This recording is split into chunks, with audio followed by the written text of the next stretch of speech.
Good evening. The Springfield Public Schools Board of Education July 15 combined regular session is now called to order. Welcome and thank you for attending. Let the record show that all members of the board are in attendance this evening. And at this time, will you please join us in the Pledge of Allegiance to the flag of the United States. I pledge allegiance to the flag of the United States of America and to the republic for which it stands, one nation, under God, indivisible, with liberty and justice for all.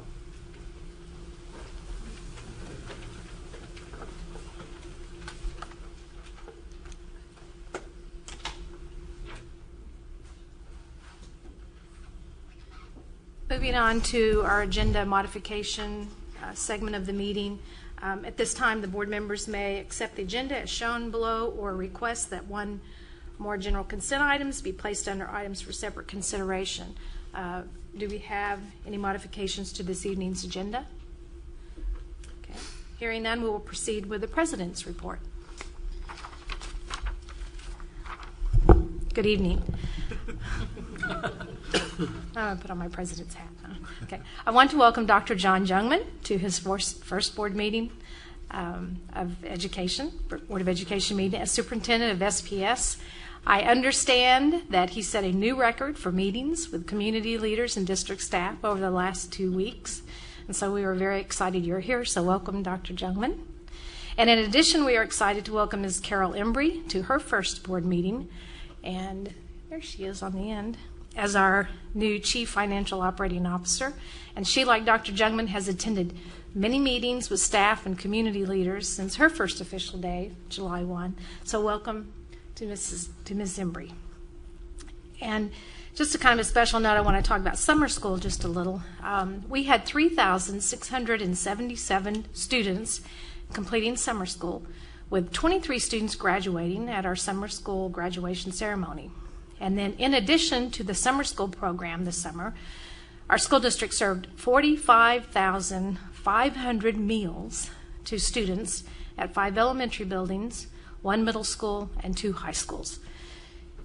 And students were not required to attend summer school to take advantage of that opportunity. Any student accompanied by an adult could receive free breakfast and lunch. So I'd like to take this opportunity to thank our food service and school staff for making this program work for students and their families this summer. I think that's an amazing thing that our district does. One of the responsibilities as a board member is to award diplomas to our graduates.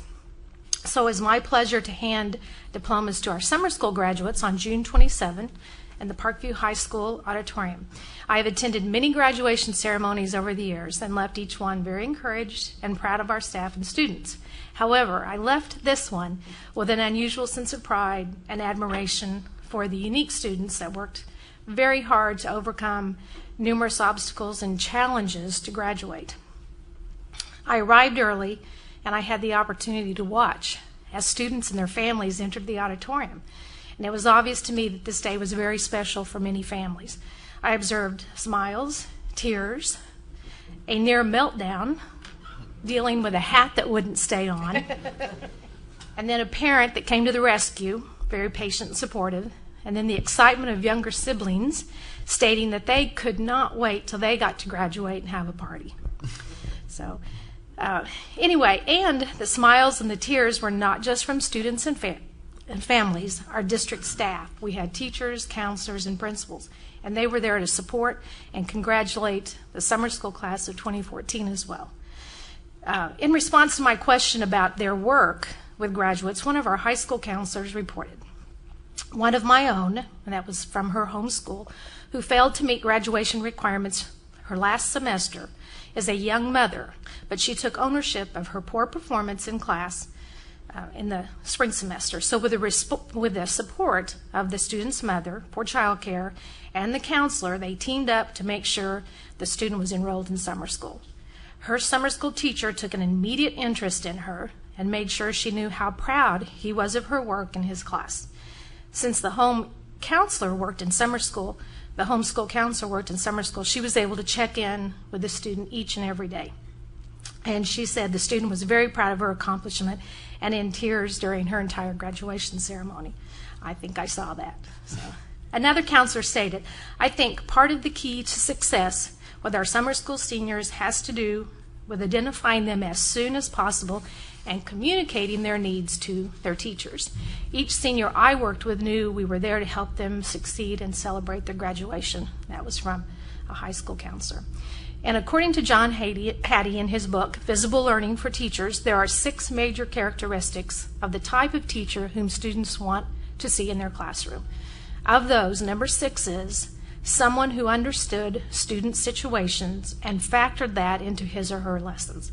And I believe our summer school faculty and staff symbolize that characteristic for our summer school students, and particularly our summer school graduates.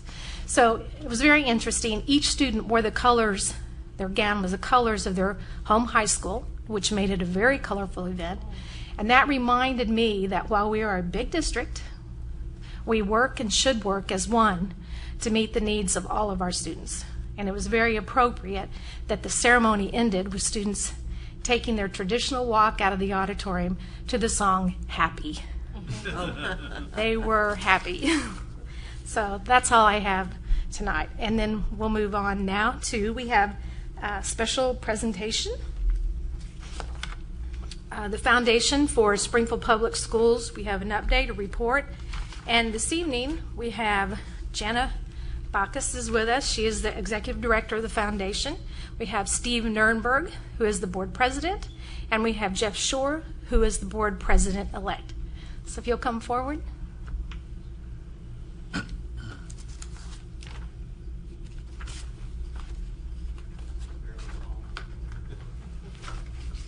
I'm Steve Nurnberg, the Board President, and I want to thank you very much for inviting us here this evening. We appreciate the board and the administration asking us to come through. We also appreciate very much the work that you all do for our schools here in Springfield. I think we've generated a great amount of community support, and I think a lot of that is through your actions as well.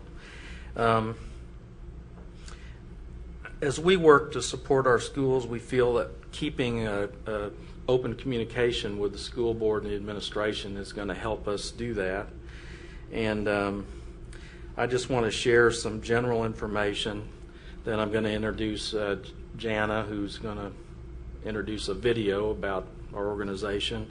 And then following the video, President-elect Jeff Shore will give an update on many of our current projects. The foundation was established in 1990 to help. The purpose is to help bridge the gap between public funding and the needs of our classrooms. In doing that, we've been able to provide over $14.5 million of support to Springfield Public Schools over that period of time. The vision of the foundation is to promote educational excellence for every child, working with the public school system and the community to do so. In order to accomplish that, we need donor support. It's critical to our ability to do that. So we work with community leaders, businesses, and individuals to fund grants, scholarships, and direct support to schools and school projects. Our board of directors for the foundation of Springfield Public Schools has 21 members. And all of them, we have an excellent board, and all of them actively advocate for the foundation. We have a staff of 3, and we're very, very fortunate to have Jana, Natalie Murdoch, who many of you know, and Linda Tiemann. They're a great staff of 3 that does a lot of work. The foundation manages over 190 funds and scholarships. Some are permanently restricted, which means they have a specific purpose. Others are temporarily restricted, which means we're able to use our discretion in how they're used. We have a meaningful planned giving program, and it's offered to SPS supporters through bequests, trusts, and life insurance. And then donations are obviously fully tax deductible as allowed by law. and every donation is used exactly the way their donor would ask that it be used. We work closely with administration and teachers on the needs that exist in our classroom and try to help develop strategies to meet those needs. This past year, we awarded over $148,000 in scholarships to graduating seniors from our high schools. And every year in August, we host an annual donor appreciation luncheon. It's Thursday, August 21st this year. And it's in the White River Room, located at the Wonders of the Ozarks Learning Facility. And obviously, we will extend a formal invitation to all of you. Again, thanks for having us, and I do personally appreciate the work you all do for our community. I'm going to turn it over to Jana. And I'm just here to get the video started.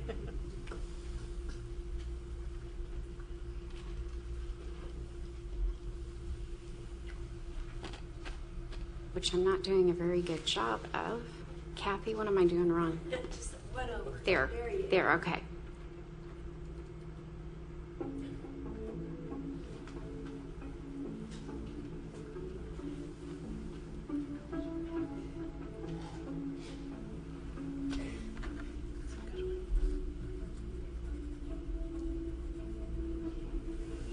The Springfield Public School Foundation is looking for any which way to fill in the gaps as far as classroom needs, and so we see it anywhere from technology to strategies around interventions to the point of where maybe even before and after school type of tutoring. So there's all kinds of ways they help the classroom teacher. We have tax support, we have moral support, emotional support, but the foundation is another way to be able to show financial support, and it goes directly to the classroom. As of today, we have over 190 funds that the foundation manages, and those funds kind of serve a couple of different purposes. Some providing benefits to the classroom as we go, and some of those provide things outside the classroom too, as far as scholarships or buildings or structures or things of that nature. When you make that donation, you typically will give us direction as to what its purpose is. And so how that gets back to the classroom could a couple different ways. If I give that in the back to school program, that it will then be used to do a grant that a teacher has specifically requested. That grant benefits that particular classroom or classrooms. There are other programs that we run. Pick a Project would be another, where a teacher has requested a specific amount of dollars that they want to put back in their classroom. If you give directly to that particular event or fund, then it goes right directly to the classroom. The foundation has provided tremendous support to Watkins and to the Springfield School District as a whole. We received a grant last year to get iPads for our struggling readers who are getting reading recovery services. They've also provided money to help us implement our PBIS system that helps our students behave while they're at school. So we're really fortunate that the foundation is able to support us in that way. It's always exciting for our staff when we see people come behind us to support what we're doing. We're passionate about our jobs and we know every day how important it is. But when a community organization comes behind us, like the foundation, it just reinforces how important the work is that we're doing and that they care about the future of our kids. The Kids First Fund works to help support kids in meeting their needs when they first come to school. Kids First Fund provides for medical needs for kids, for medications, for visits to specialty practice physicians, vision exams and glasses, as well as other supports for kids. The foundation is a great asset for us in that they help provide oversight for this fund for kids. The foundation was instrumental in helping my family set up the Turner Reading Awards, and they're instrumental in carrying out the program each year. My family has always been involved in education, and we realize that education is pivotal to our students and to our community. So every school has special needs. No two schools are alike. The culture is different. The makeup of the student body is different. And some librarians may need all kinds of special kinds of books or reading materials that they can't obtain through normal procedures.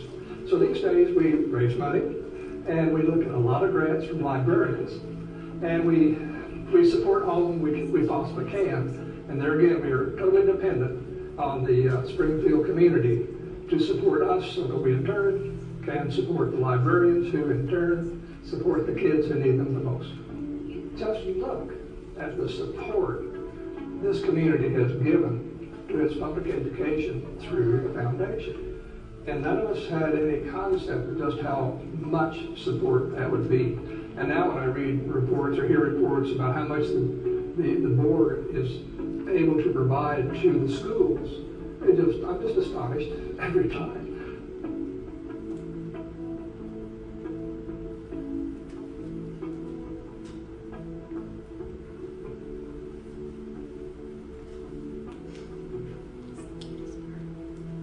Thank you.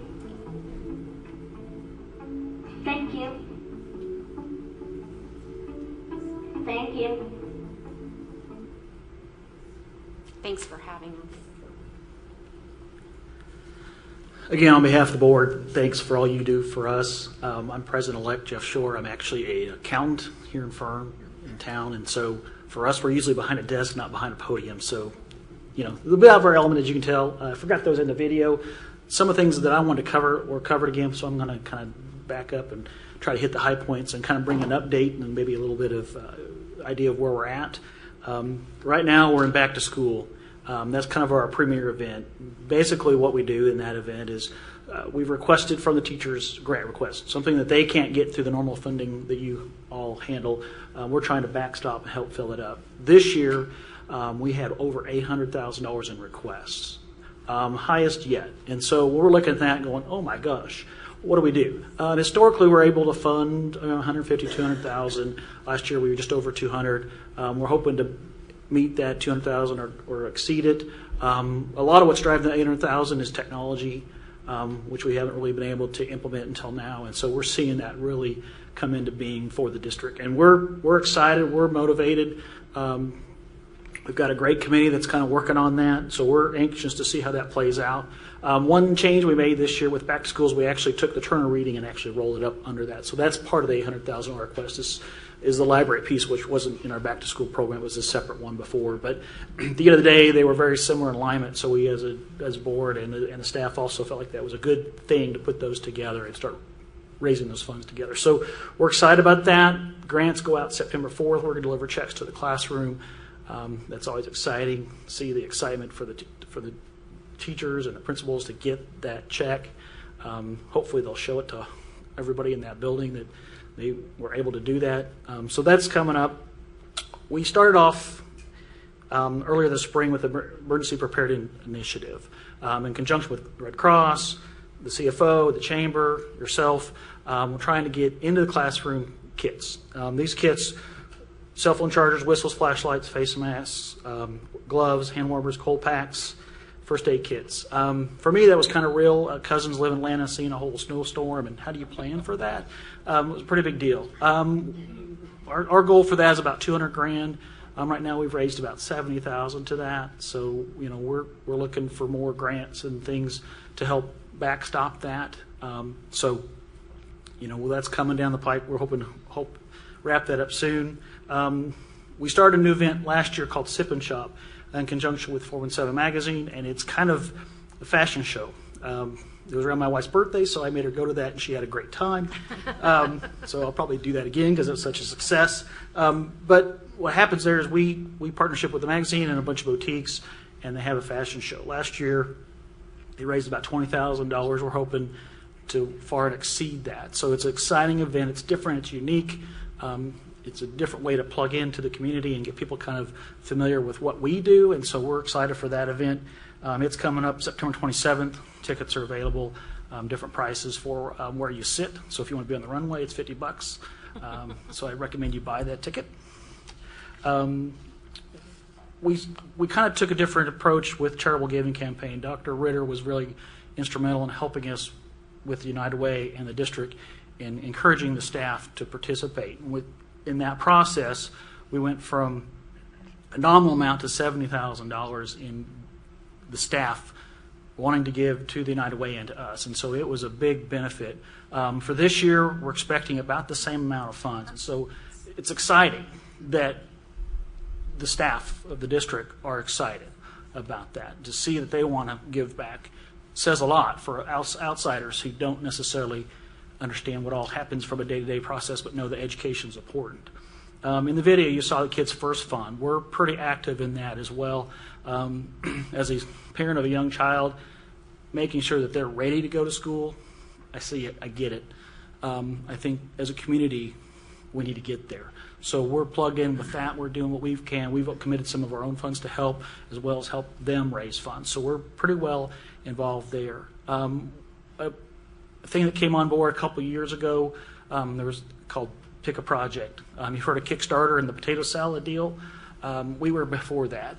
So what Pick a Project does is that if you can't get something funded through the normal means, and you may or may not got your grant through back to school, Pick a Project's another alternative. You tell us what you want, we'll help you raise the funds. And so it's been exciting. It's for the classroom, it's for the school year, so we'll kick that back off this fall for the teachers in the district to do that. So again, we're excited. It's a good way for the homerooms to get their parents involved as well. Do the project, let us know, and then they can help fundraise. It gives them a venue that's outside of the normal classroom and asking parents for money. So we were excited about that. It's the third year running. It's been very successful. We've funded, I think, about a dozen projects, maybe more, and so we're pretty excited. So again, on behalf of the board, we're excited to be here. We wanted to kind of give you guys a heads up as to what's going on and kind of give you up to date, and we appreciate it. And then we'll open the floor for questions. Okay, any questions at this time? Comment, Mrs. Callan? I believe the foundation is really one of the jewels in the crown of SBS and the partnership. Remember when we first moved to Springfield, it was the Telethon for Technology. That was really the signature event. I remember going out to Hillcrest with my girls, and who were very young then, and really, though, being very moved by the energy that was even around that particular focus. But recently I've had a friend move from Springfield to Richmond, Virginia area, and she is now on staff at the Richmond Public Schools Foundation. A district much larger than us, a city much larger than Springfield. And they're doing really good things for their children. But to compare what's happening within Springfield Public Schools Foundation for Springfield Public Schools, I always get it mixed up, but and to see the magnitude and the level of engagement of our community around this private funding is really amazing, and it's given me a comparison that I never had. So just kudos to all of you, and thank you for the partnership. And I think it's wonderful to get these kinds of updates. And I guess what I would just ask as a board member is, what can we do to best support you? So, I don't know. Other than checks. Yeah, well, that's a start. That helps a lot. You know, I think for us, a lot of times, as I said, for us accountants, a lot of times we don't know that we're out there doing our stuff, but we don't necessarily tell people. So I think words that you just spoke are valuable to let people that may or may not know what we do. You know, sometimes we're the quiet in the storm that's just there, and the more that the word's out that we exist and what we do and how we can help is fabulous. I think that's probably the best thing, is just let people know we exist and try to direct as much of that support as you can to us. We have another comment, Mr. Lee. Thank you for all that you do. I just have a comment about the emergency kits, which I think is a great idea. One of the things I would just encourage you to do is maybe get in contact with the Missouri School Board Association Center for Education Safety, which may have some opportunities for grant funds. And so I can get you that number. That would be a partnership that would be a great, that's the kind of things they're looking to do to help protect our kids. And they've got fingers in everything, so from a safety standpoint. So it's a great program. Yeah, and it's very unique collaboration, you know, with all of the organizations that are getting behind it just here locally. So to have I'll get you like that information from a statewide standpoint, because I know they got opportunities for grants or funding, something like that could be targeted, and maybe a pilot project for the whole state. Okay, that'd be great. And one more thing on your comment and your question, Chris.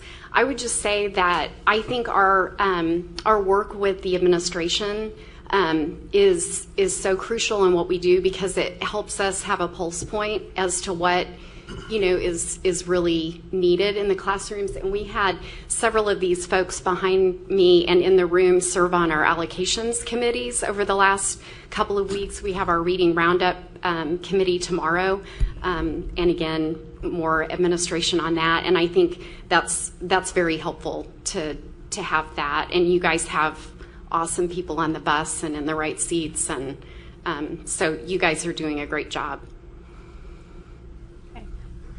Mr. Hosmer? Quick comment, and I too want to thank you for your service, because it is such a need. But in going through those pick-up projects and looking at the things that you all fund, it strikes me that there are very few wants, that most of them are needs. And I think some people in the community think, well, that's just kind of extra play money that you can do, go have a pizza party or something. And you look through these things, and these are vital parts of the educational experience that we just can't fund due to funding restriction. I think when you see that, when you go through those, those requests, they're not looking for things that are wants, they're looking for things that are needs. That shows you how important what you do is to the total educational experience. So thank you. Any other comments? And I might just mention one thing. Another aspect of the foundation is the Teacher Appreciation Banquet. And I know you didn't mention that tonight, but that's an amazing event. And I think that means so much to our teachers and staff. So thank you for that, too. Okay. Anything? Okay, thank you very much. Okay, we're moving on to agenda item 4.0, Superintendent's Report. Dr. Jungmann? Thank you very much, President Frederick. First opportunity to address the board with a report, and I would tell you, obviously, I'm only a couple weeks in, but they've been a busy couple weeks. All my work right now centers on the entry plan that I presented to you a little bit in my interview process, and then refined with your feedback. And it's all been meetings and learning. So I tell people right now, basically a sponge, trying to take in as much as I can about Springfield Public Schools. Some of the activities, just to kind of give you a pulse for what's been going on, I've had meetings with employee group representatives from support staff, so that includes bus driver, custodial, administrative assistants, multiple different parties in the system, certificated staff and faculty, SNEA and MSTA represented, teachers, counselors, librarians, had a small group meeting with some principals, also many one-on-one meetings with our leadership team members from cabinet level all the way through director. By far have not touched all of those positions yet, or all of the groups, but that's kind of been a little bit of the work. Outside of the system, also been plugged in with city leadership, county leadership, some faith-based community leaders, minorities in business leadership, NAACP Education Committee leadership, Care to Learn, Boys and Girls Club, SPS Foundation. So in my first 2 weeks, people have, I said, Kathy has taken care of my calendar in a very effective way. I haven't wasted any time. Every Child Promise meeting, and then multiple with university meetings, and that's really, as I've told you and as you've seen, the first 30, 60, 90 days is listening. You understand, and I told you in my interview process that I'm a strong believer in understanding culture before you create strategy. And all of the first 90 days are understanding culture, because absent that, strategy doesn't matter. So that's my report. I appreciate any feedback that you have over the next few weeks of people that I need to be in contact with, and I know several have been contacting our office, and we'll continue to look for opportunities to learn. Very good. Thank you. Okay, we'll move on to Section 5, 5.0 on public comments. The Board of Education welcome comments from the audience about issues being discussed on the agenda this evening. Mrs. Luton, do we have any comments? Okay, no comments from the public. Thank you.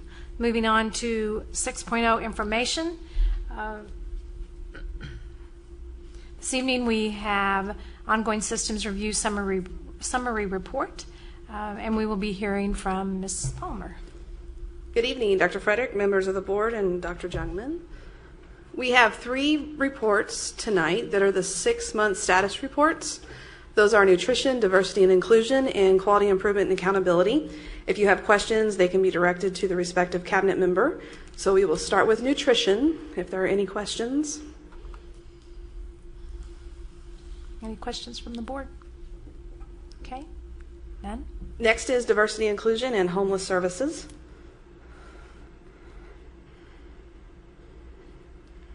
questions? Okay. And the last is quality improvement and accountability.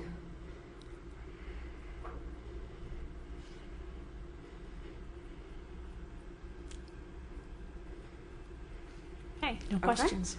Okay, so our full review tonight is educational services, and it is a Tier 2 report, so there won't be a formal presentation, but questions that you have or comments can be directed to Mrs. Marty Moore.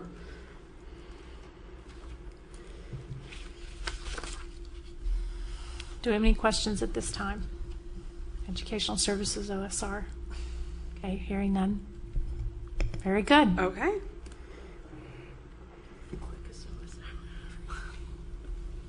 Thank you. Thank you. Moving on to 6.02, Bond Projects Quarterly Status Report. And the presentation will be by Mr. Wendt and Ms. Embry. Good evening, and actually, since this is the first agenda item for which I am officially listed, I thought I would come to the podium and just thank you again for this opportunity to be part of an awesome community and school system. And I'd also like to, Mr. Wendt here beside me, would like to offer an expression of thankfulness for him as well. He has provided me with a wealth of institutional knowledge. We've toured many sites throughout the system already, and he and his team and also the teams from the finance department under Mr. Everest's leadership have worked together to provide this report. So thank you.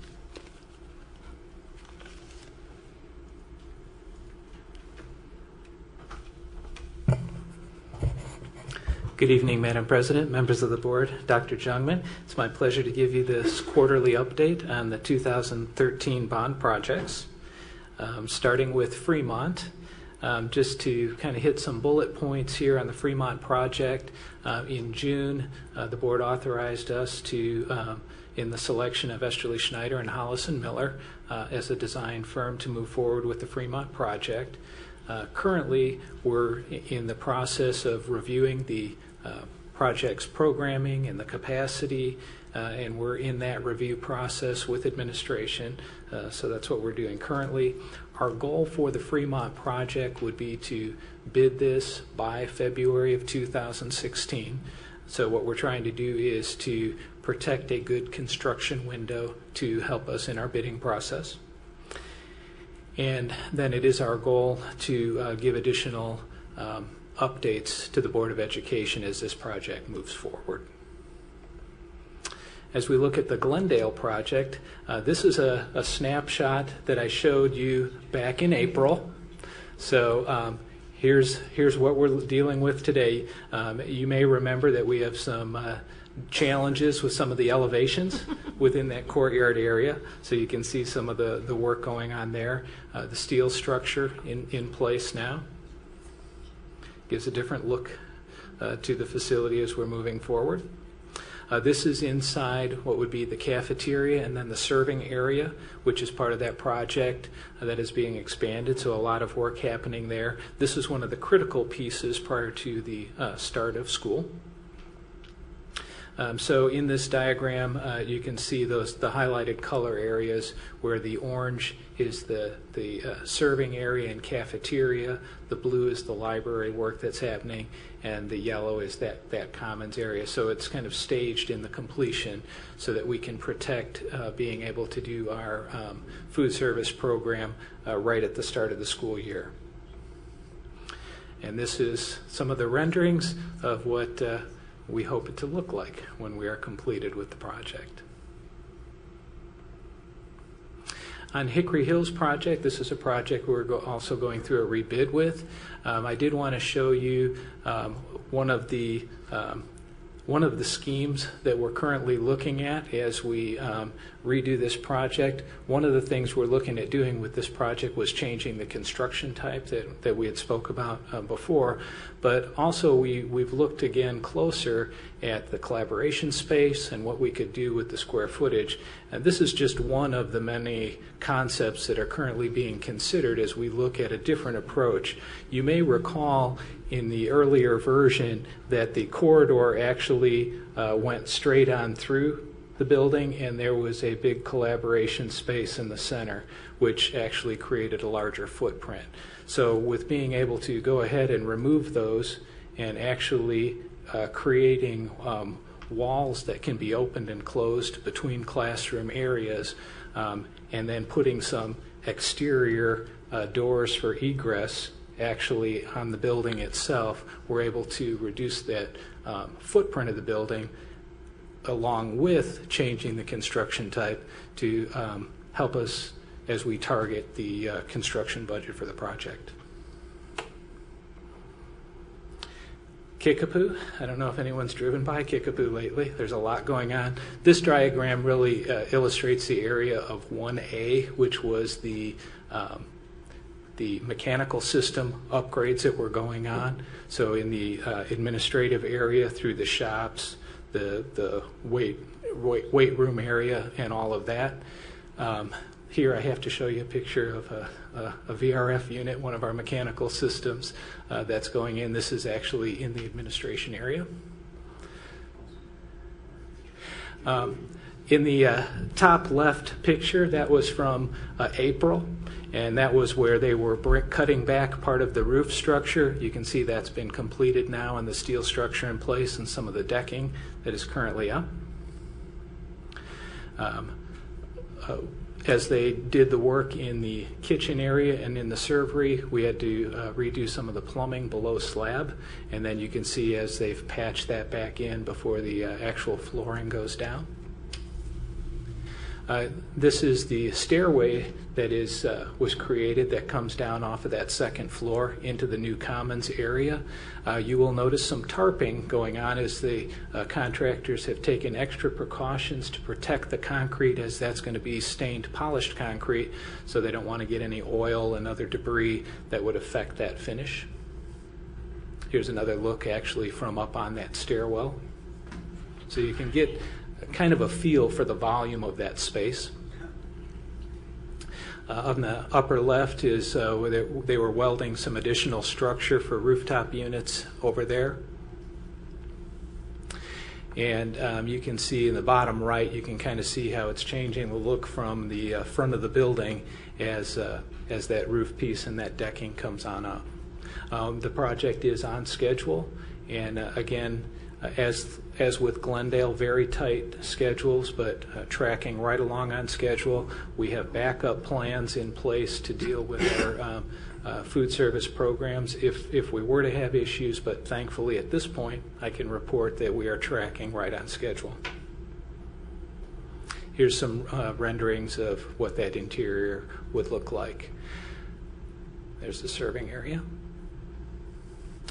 Phase 2, they've just completed and are doing the construction documents. They are being forwarded to FEMA for review. Once FEMA finishes their review of the project for the safe room component, then we will advertise those. I apologize, this rendering's a little dark, but you can see probably better on the screen across.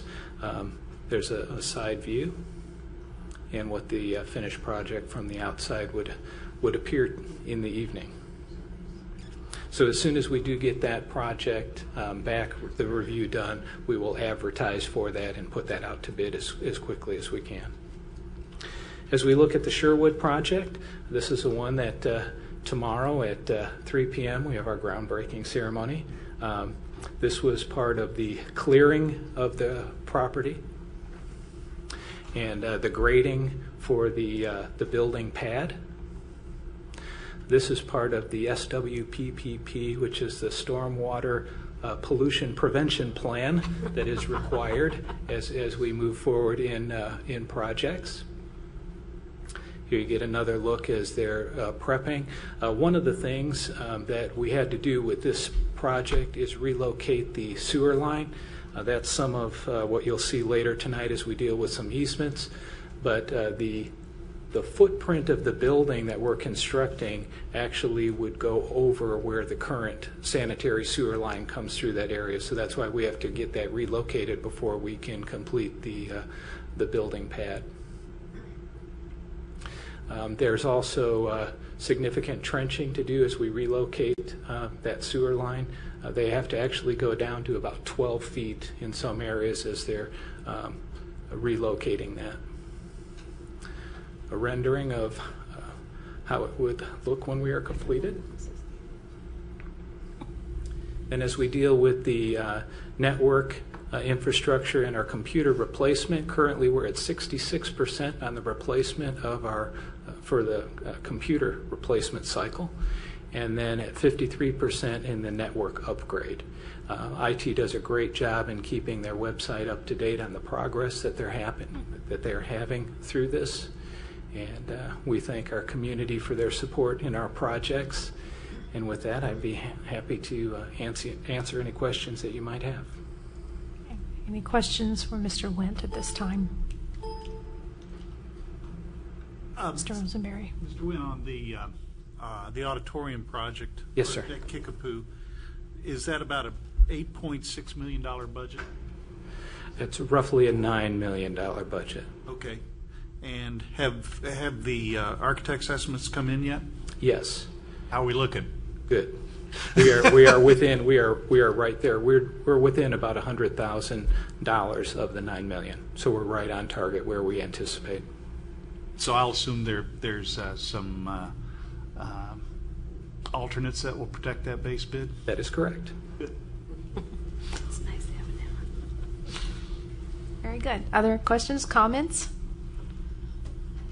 I might just mention the Kickapoo pictures are very interesting, having spent 16 years in that building, a lot of hours. It's just amazing the change in how it's going to look for the families. And I hear a lot from the families in that attendance area. And it is messy right now, but they are very excited, so that doesn't seem to be an issue. They're so excited with the way their building's going to look, so something to be very proud of. Thank you. Okay, thank you.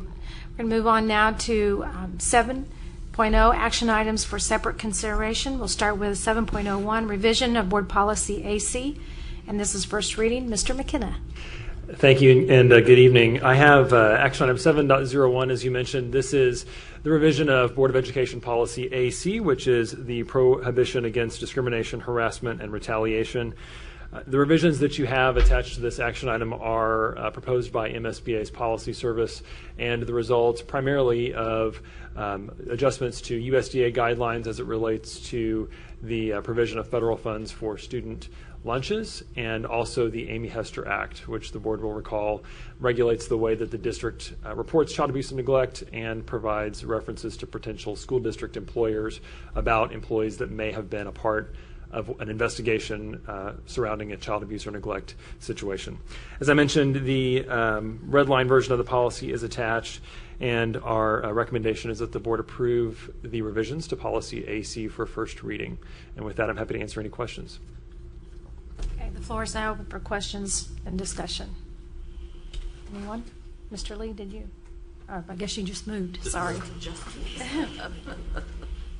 Anything from anyone? Don't move. Okay, thank you. The floor, do I hear a motion that the board approve Board of Education policy AC for first reading as presented? So moved. A motion by Mrs. Bush. Do I have a second? Second. Mr. Renner? So we'll vote at this time.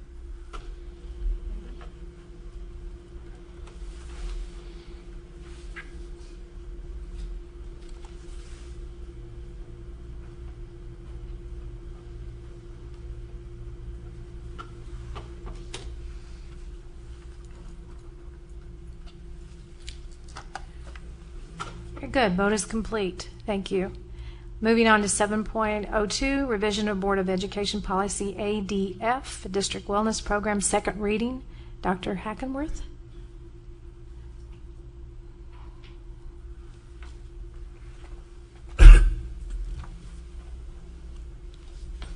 Second reading. Gene Craywill presented this at our last meeting. If you have any questions, I'll be happy to answer them.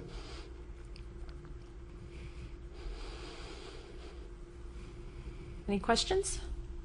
Okay, hearing none. Do I have a motion that the board approves revised Board of Education policy ADF, District Wellness Program, second reading as presented. So moved. Okay, we have a motion by Mrs. Callan. Do I hear a second? Second. Okay, 2 seconds. Okay. It's Mr. Rosenberry.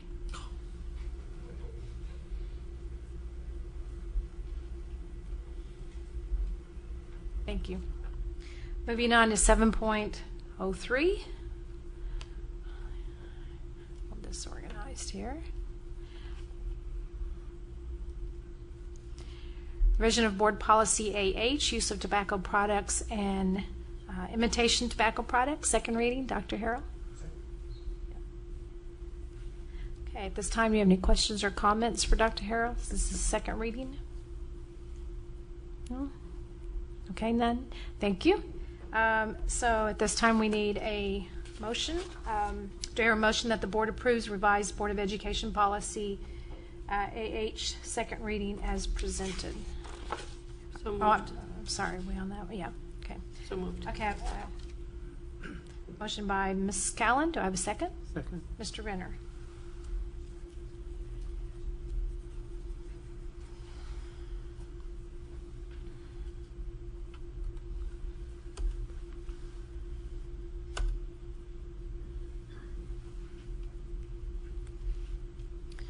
Okay, moving on to 7.04, naming of Glendale Baseball Softball Complex. Dr. Harrell. Good evening, Dr. Frederick, members of the board. Policy FF, the naming of new and existing facilities, allows for the naming of facilities based on individuals who have made an outstanding contribution to the educational environment or an educational community. And tonight we have a proposal to present before you celebrating just such an individual. I have Mr. Mark Fisher, Director of Athletics and Activities, and Dr. Natalie Caldwell, the principal of Glendale High School, here this evening to begin that presentation. Mr. Fisher?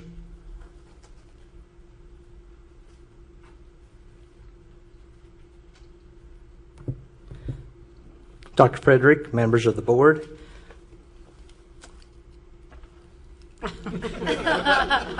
Mr. Evers did remind me that the All-Star game starts in 41 minutes.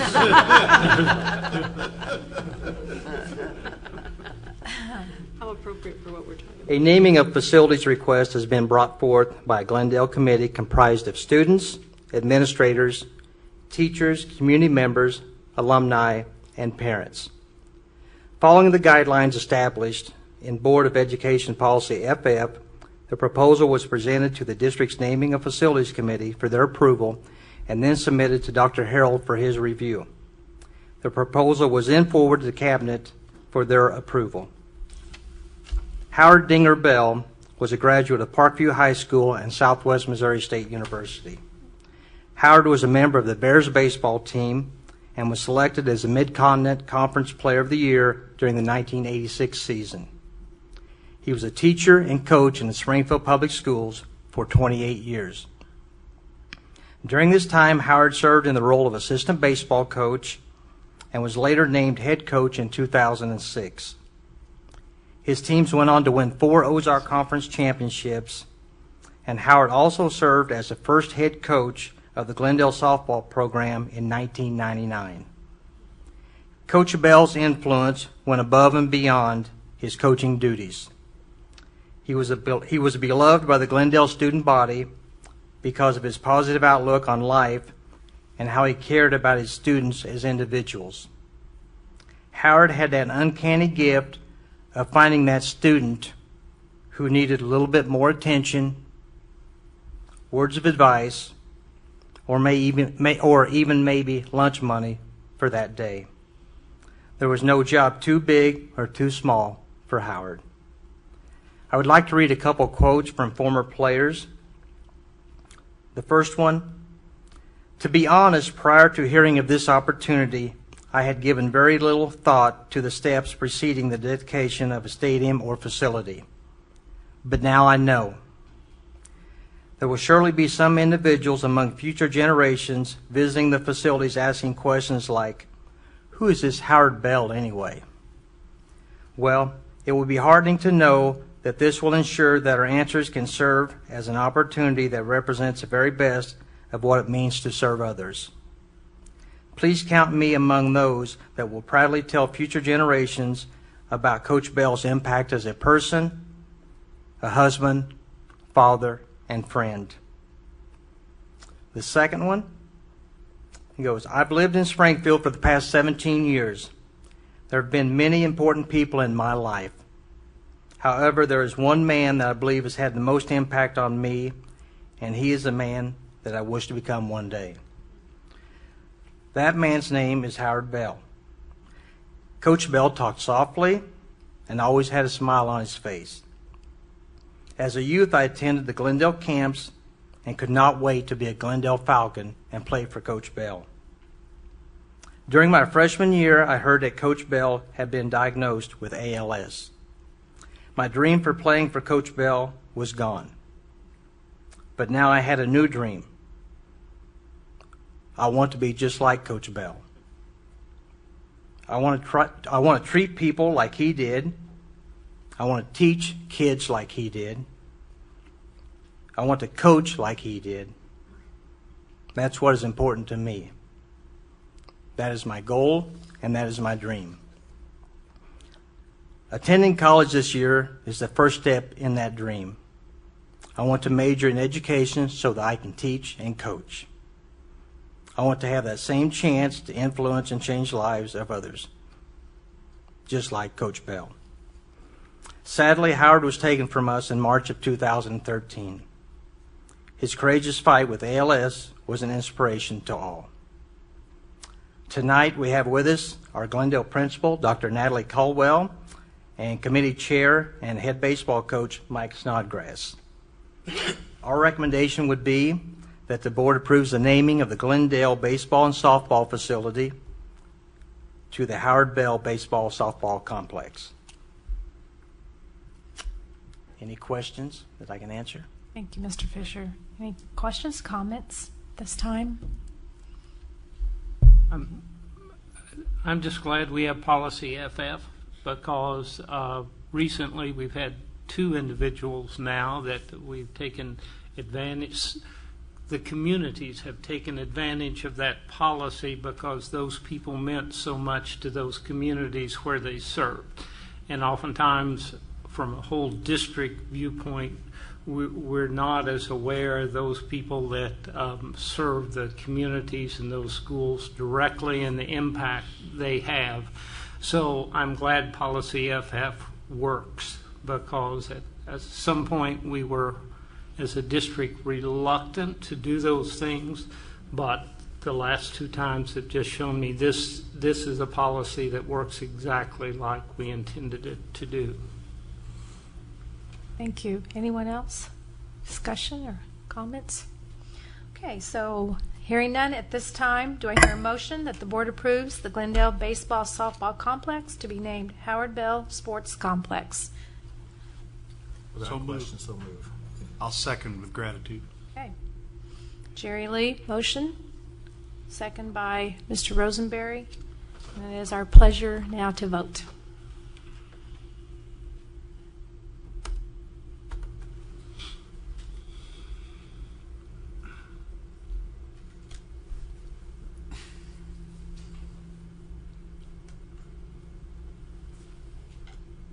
Thank you, board. A very satisfying vote.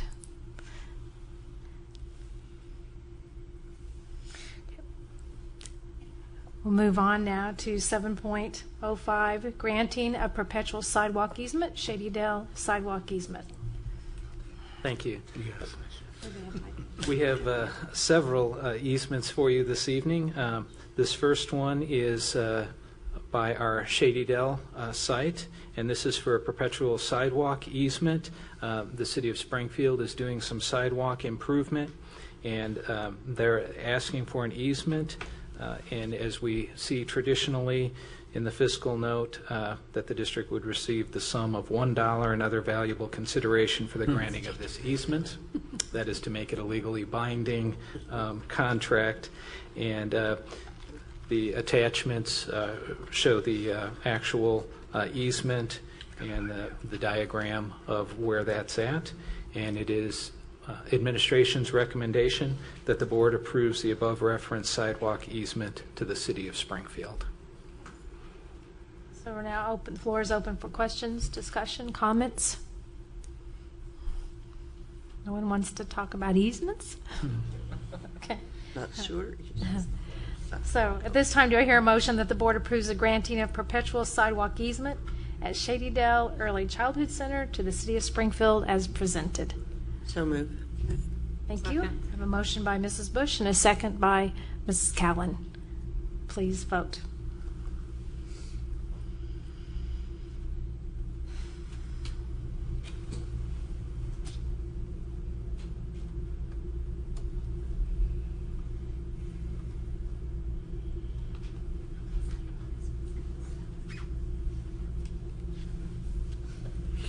Okay, voting is complete. I'll keep moving on to 7.06, granting of temporary construction easement in preparation of constructing a sidewalk easement, Sunshine Elementary. Mr. Wendt. Thank you.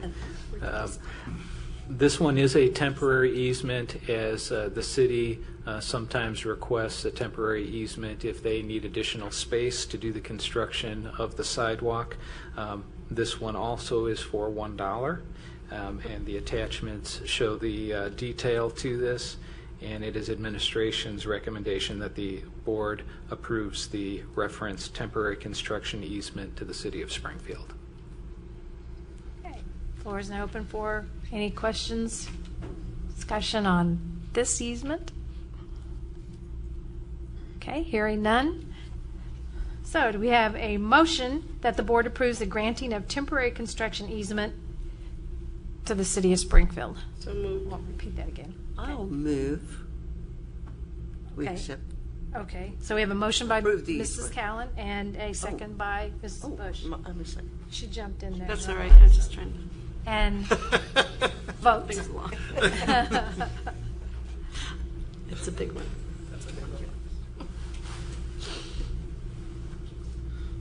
Okay, moving right along. Whoops. 7.07, donation of property for perpetual sidewalk easement, Sunshine Elementary. Mr. Wendt. Yes, this is for the same easement that we just talked about as far as the Sunshine, where that was the temporary construction. This is for the perpetual sidewalk easement. The difference in this one is instead of $1, it is for the donation of the land. That is because the funding that is being used for the sidewalk is federal funding, and that's a requirement. So that's why this is different than the other ones that you would see this evening. It is administration's recommendation that the board approves the above referenced sidewalk easement to the city of Springfield. Did we not approve something like this several meetings ago? Yes, sir, you are correct.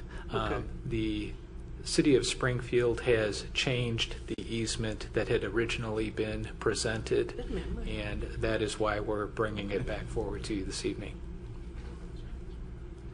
Any other questions? This particular item? Okay, do I hear a motion that the board approves the donation of property for perpetual sidewalk easement at Sunshine Elementary to the city of Springfield as presented? So move. Okay, Mr. Rosenberry, do I have a second? Second. Mr. Renner? Please vote.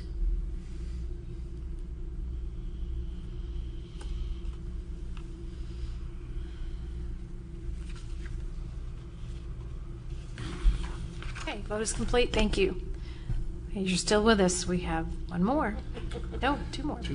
8.0 or 7.08, granting of perpetual sanitary sewer easement, New Sherwood Elementary.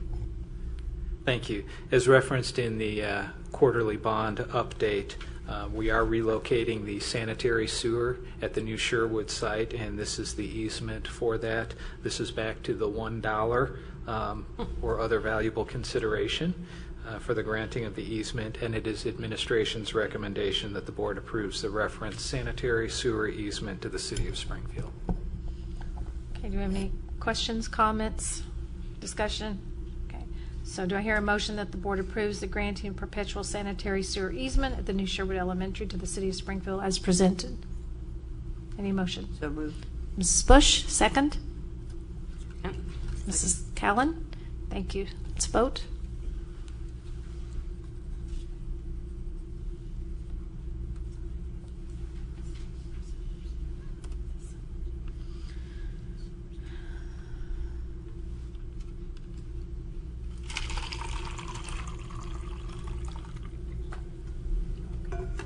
Voting is complete. Move to 7.09, granting of permanent drainage easement, New Sherwood Elementary. Mr. Wendt. This is also related to the building of the new Sherwood Elementary, but this is dealing with drainage and the fiscal note back to the $1 and other valuable consideration for the granting of this easement. It is administration's recommendation that the board approves the referenced permanent drainage easement to the city of Springfield. Floor is open for a question. I see a question. Ms. Bush? I have a question. Yes, ma'am. Were you aware of this as the design went forward? Yes, we knew that our placing the facility on that property that was going to change a number of things. So it's not a, oh no, we've lost some more land. No.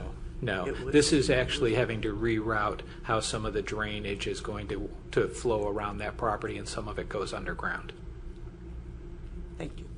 Any other questions? Do I have a motion that the board approve the granting of a permanent drainage easement at the new Sherwood Elementary School to the city of Springfield as presented? So moved. Thank you, Mr. Rosenberry. Motion. Second by? Second. Mrs. Bush? We can now vote.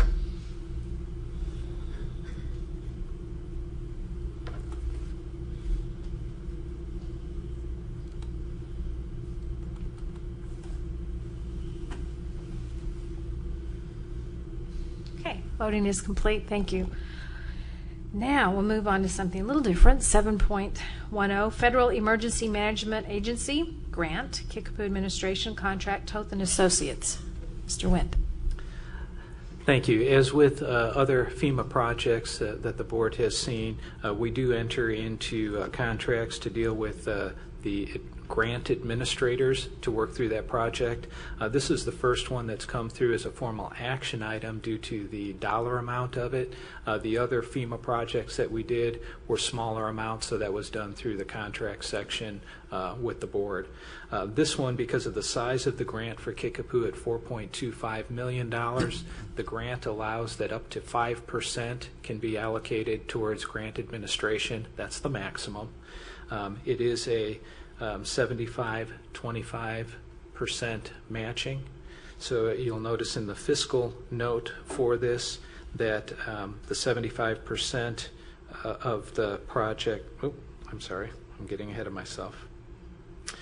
The total grant amount is $4.25 million, so 75% of that is $3,187,500. We would be responsible for the other 25%.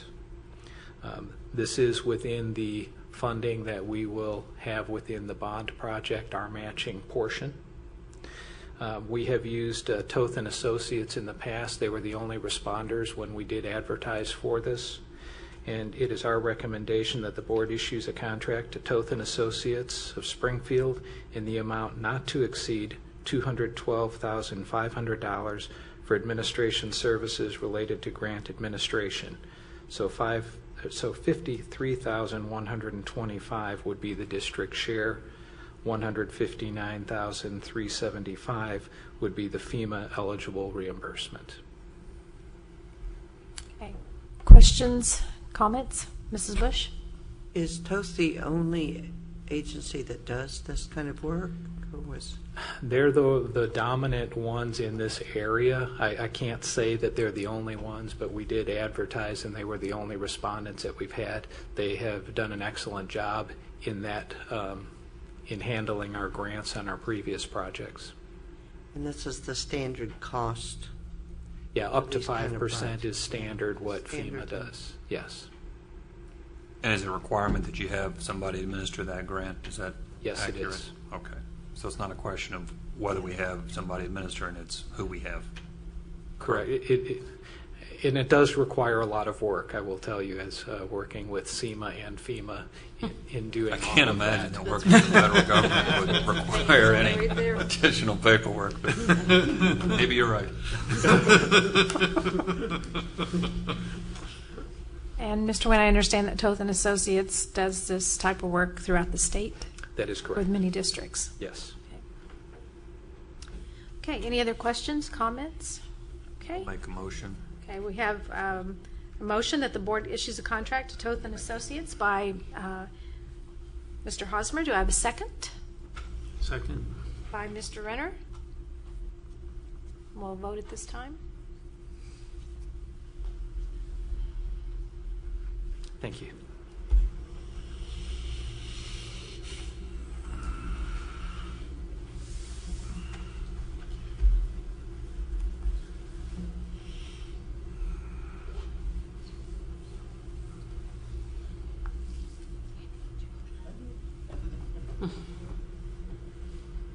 I don't think they do on my screen. There it is. Very good. Thank you. Voting is complete. Moving to 7.11, 7.11, Treasurer's Report. Ms. Zimbri. Thank you. We have provided for you this evening a preliminary June report, and as is noted in the pertinent facts section, the primary changes that will occur between now and the final report are relative to the accrual postings that are regularly provided. And at the time that we provide you with the final report, that will be also the closure of the audit as well. So at this time, administration recommends to the board that the preliminary June Treasurer's Report be approved as presented. Okay, we have any questions? Mrs. Bush? How much do you think this will change? It looks like we have come out with a little bit of a carryover that we didn't anticipate. Was that going to go away? I will be honest with you.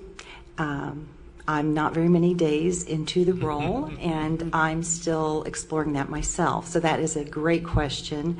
I know that basically invoices for July and August are posted back relative to products received or work performed, and it can vary, but I can't imagine that it will vary significantly relative to what we are anticipating at this time. But we'll bring you better information as we move forward. Okay, Mrs. Callan, And question? you anticipate that final report, it's usually September? Yes. Is that a typical reporting time? As I understand, that is the process that we rely upon in Springfield. Not all school districts are under the accrual method of accounting.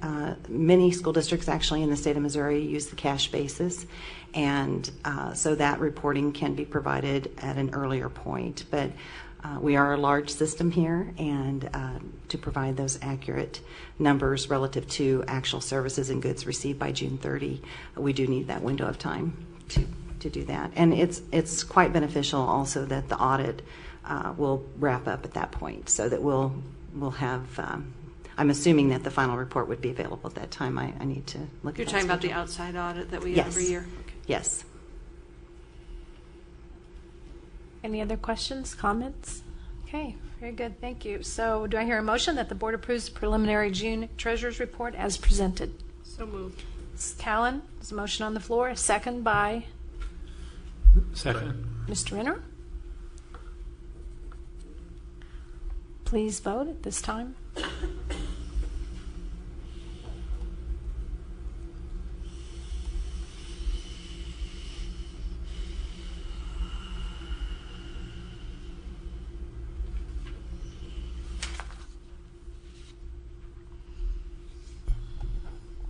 Okay, thank you. Moving on to 8.01. We'll be looking at questions. Do we have questions or recommendations for revision to routine action items as submitted in 8.0? Any questions or revisions? Okay, hearing none. Do we have a motion that the board approves each of the routine action items as submitted in agenda item 8.0? Any motion? So moved. Ms. Callan, and a second? Second. Second by Mr. Rosenberry. Thank you. We need to vote on this.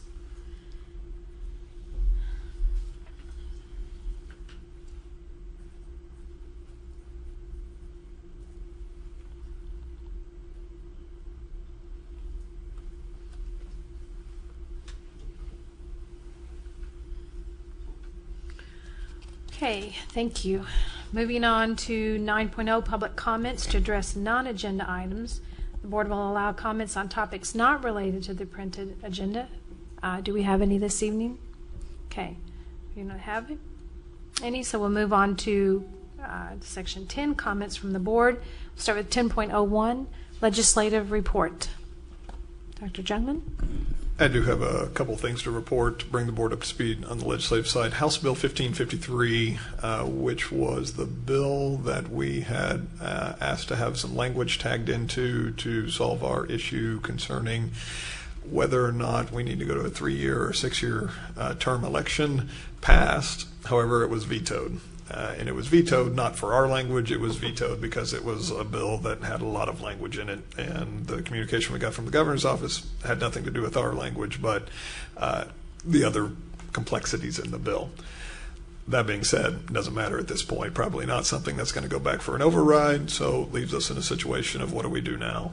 Have had an initial conversation with Ransom Ellis, our attorney, and asked him to draft a letter explaining our conditions and that we could send potentially to the Attorney General's office and seek an opinion so that we have some stance. I know there are differing opinions from attorneys' offices as well as legislative offices on how we should proceed. I would like to have for us some legal reference from a different source other than just a number of attorneys' opinions. Attorney General's office seems like the most logical place. We'll seek out a representative or a senator to carry that letter for us and see if we can have some information to you in the next couple of months before filing begins, because I think we need some direction prior to that. Yeah.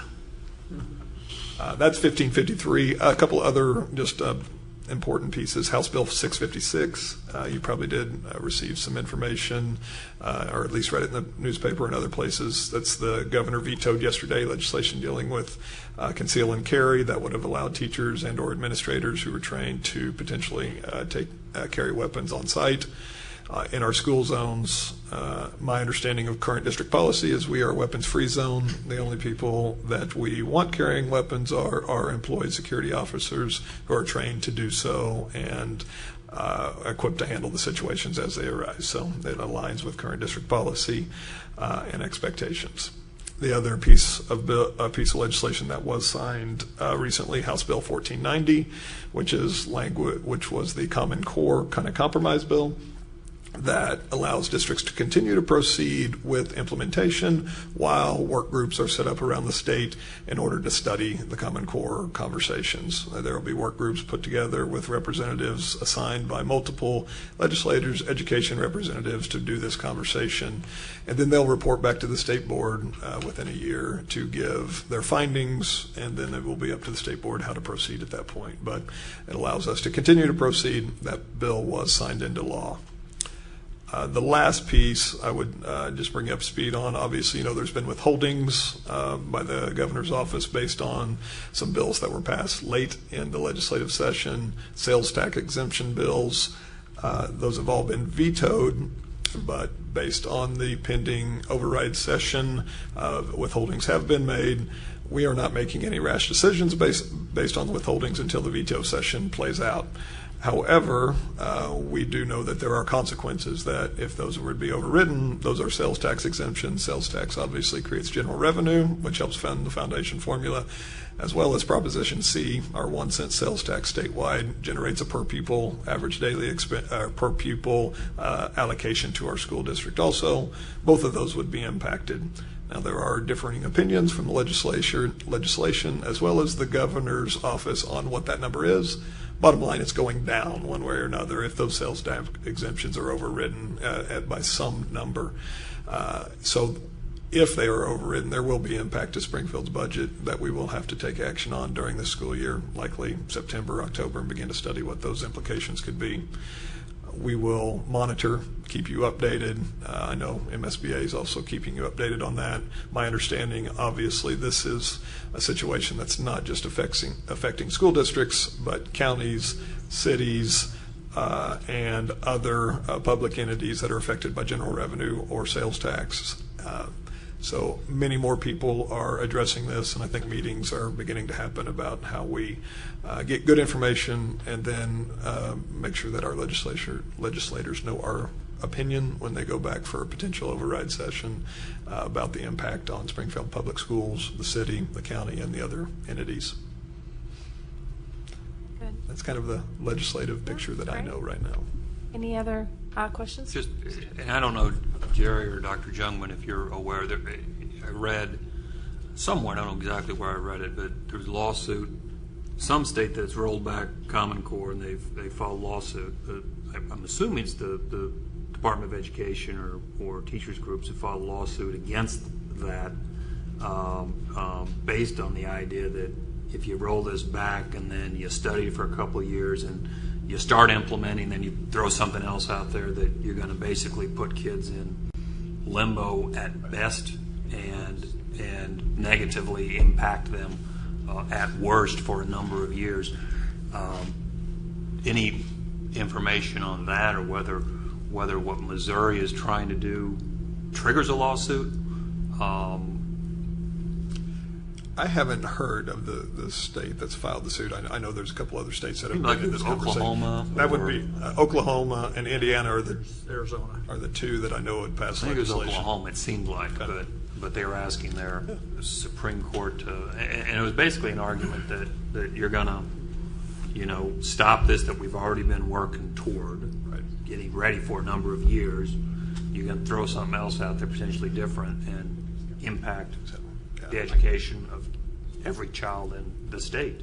I think my understanding is Oklahoma didn't do, like Indiana did a study group, and they put a new Indiana learning standards, or what do they call them, much like Missouri has done. I think Oklahoma just threw it out, which really set them back. I think that's the difference. Don't quote me on that, but I think that's the difference of basically it threw the baby out with the bathwater all at once, where Missouri is taking an approach of let's come up with our own standards.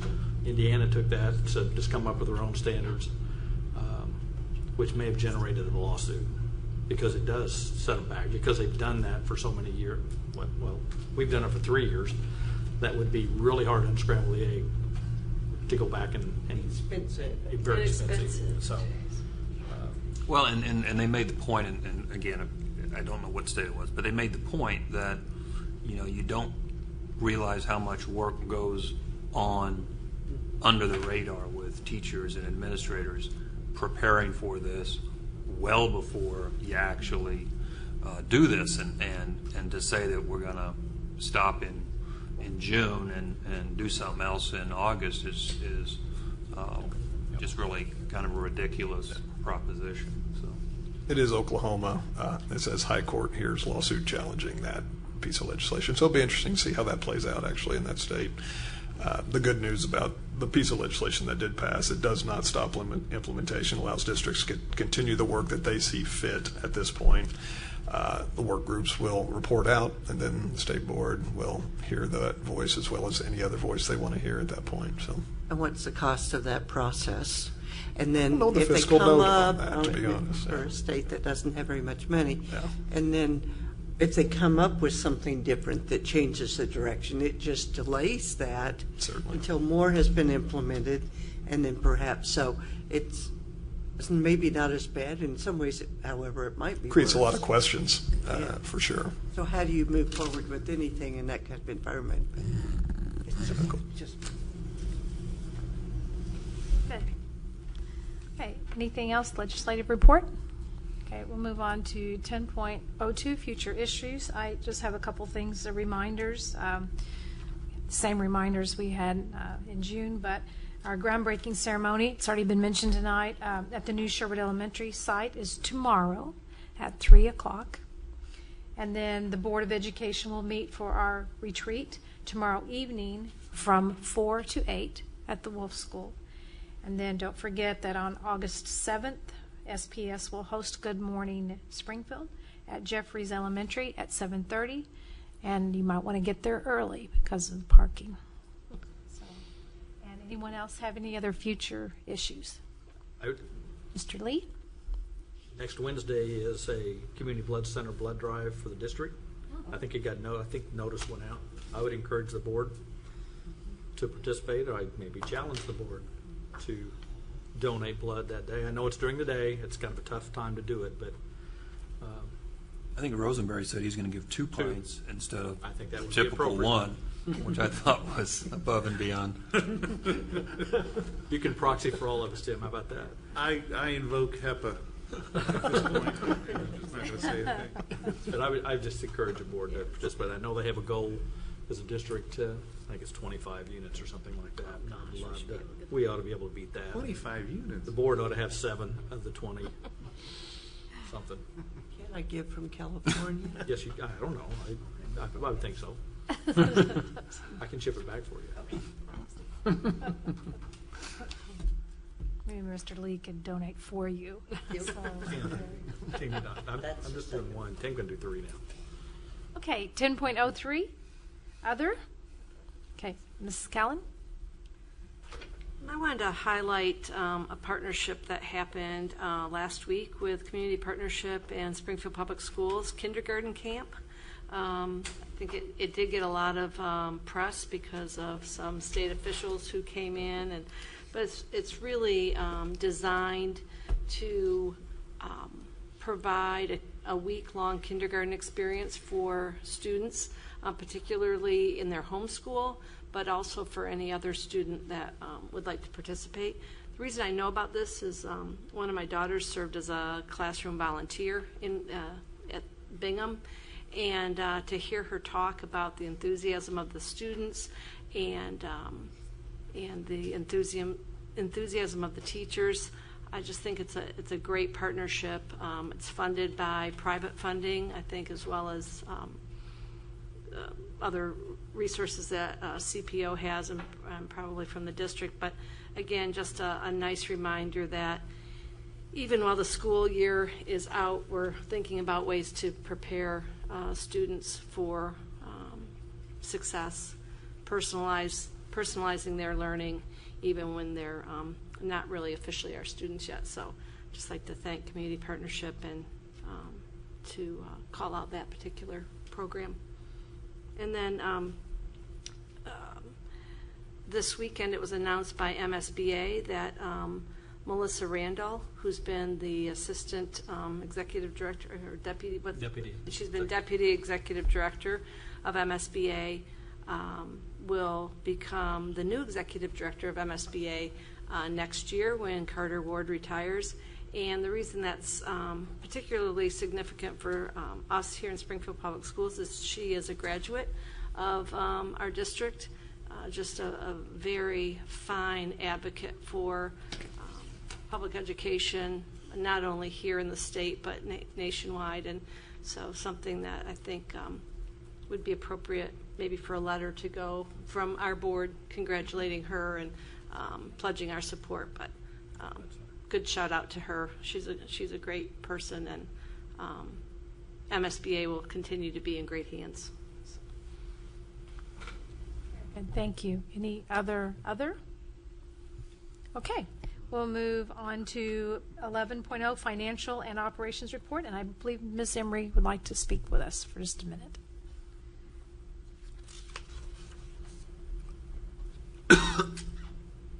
Thank you, Dr. Frederick. I wanted to talk with you about how we move forward. And basically, just like with regard to the treasurer's report, we do not have updated information. The same is applicable with regard to this report. And I look forward to dialoguing with you, developing some mechanism by which we can communicate with one another on what would best serve you as our board and also our community in terms of the information that we're providing, and wanted to just mention that to each of you. I want you to know that Mrs. Luton and I are taking a look at some other board docs usage by other systems and to determine best practices that perhaps we could bring to you as recommendations for how we might move forward in our communication with one another. Thank you. Anyone have a question or comment? Hear, hear. I appreciate the look and a review of how things are done. Thank you. On a personal note, I would like to thank you very much for this opportunity to serve in this wonderful system.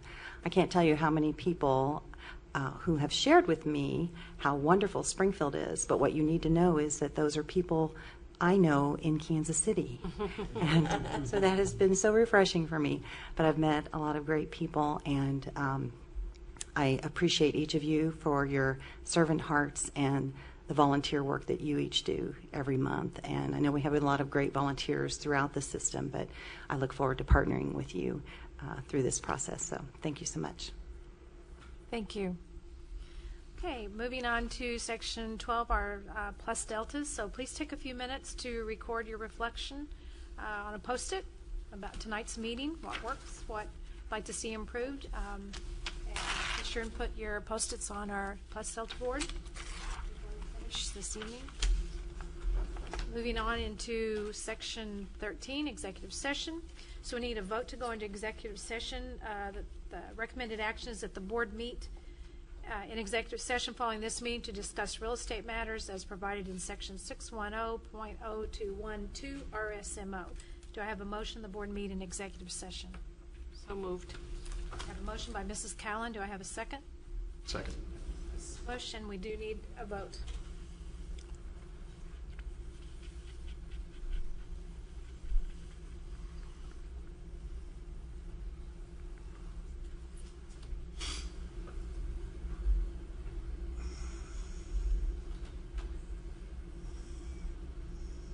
Okay, thank you. The vote is complete. So that moves